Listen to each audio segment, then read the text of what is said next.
Your hopes and dreams for the future, and using technology and travel to transform your ideas and actions into reality.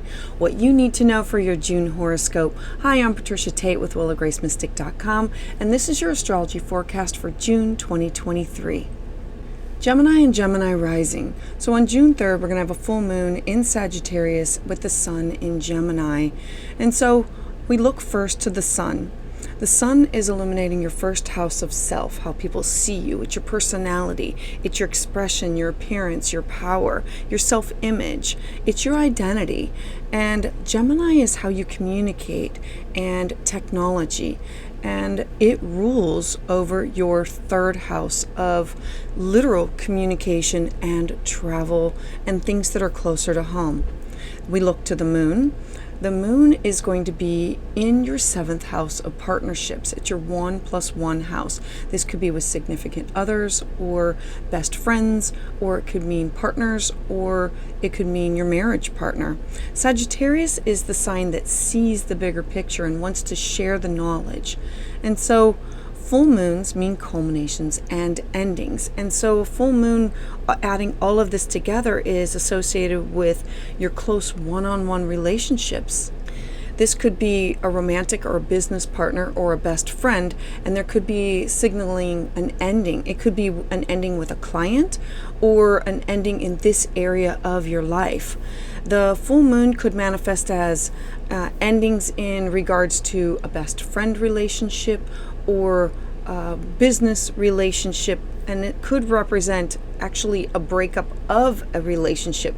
It could also be an end of one phase of the relationship and moving on to another phase, meaning an end of a boyfriend, girlfriend, and now we're going to be married.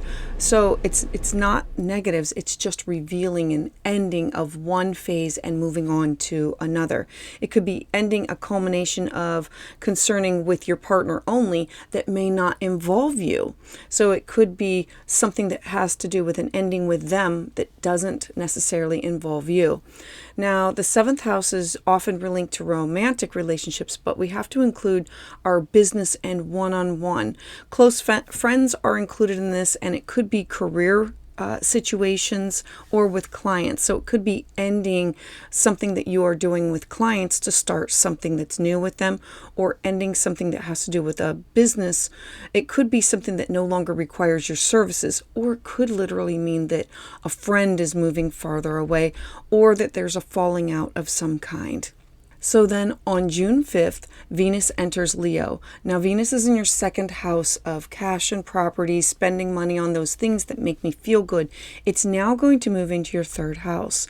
And so this is you manifesting creatively and focusing on what you really love. And this could be journaling. This could be going to see things that have to do with art or music, or going with friends or in your social circles, things that are closer to home. Next, on June 11th, Pluto is going to enter Capricorn. Now, Pluto has been in Capricorn for many years, switched on over into Aquarius in March. Now it's going to go back into Capricorn. When it comes back into Capricorn after only spending a few months in Aquarius, it's about you spending time finishing or finalizing these transformations regarding your goals or your ambitions or your life directions or responsibilities that have to do with eighth house themes. These are contracts that you have with others. This could be alimony, tax, child support. This could be with partnerships, or where these partnerships have gone different ways. This is the house of death and taxes. It's also the house of sex and the occult. So you're going back and you're going to be finishing things so you can finally move on to your Aquarius house. We also have Mercury entering Gemini on the same day. Now, Mercury is in your 12th house going into Gemini, your rising sign. You're connecting up with your sun.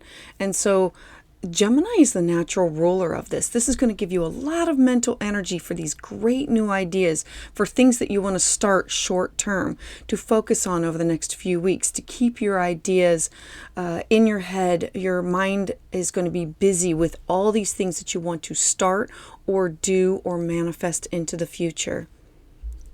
Then on June 17th, Saturn is going to station retrograde in the sign of Pisces.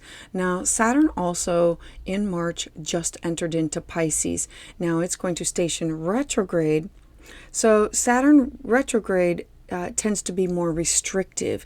It's limiting in Pisces, in that it's restricting you spiritually or creatively or intuitively. Use this time to focus inward on your personal karma and releasing your old, outdated thoughts or ideas regarding your public standing or your career or your job. It's the house where people see you. It is you outside with your career and your life path or public goals. On the 18th, we move on to a new moon in Gemini. Now, this new moon is going to occur in your first house of self. So, new moons, they bring fresh starts, clean slates, times that we can begin anew. And the moon is ruled by Cancer. So, we look to your second house of your self-worth, your cash, your property, your feelings. Adding all of that together, this new moon is going to have your mind spinning with these new ideas, new plans, and enthusiasm. The idea is to start these new projects that you can complete quickly or things that you can use your mind with. A new moon in the first house is about your physical body, your personality.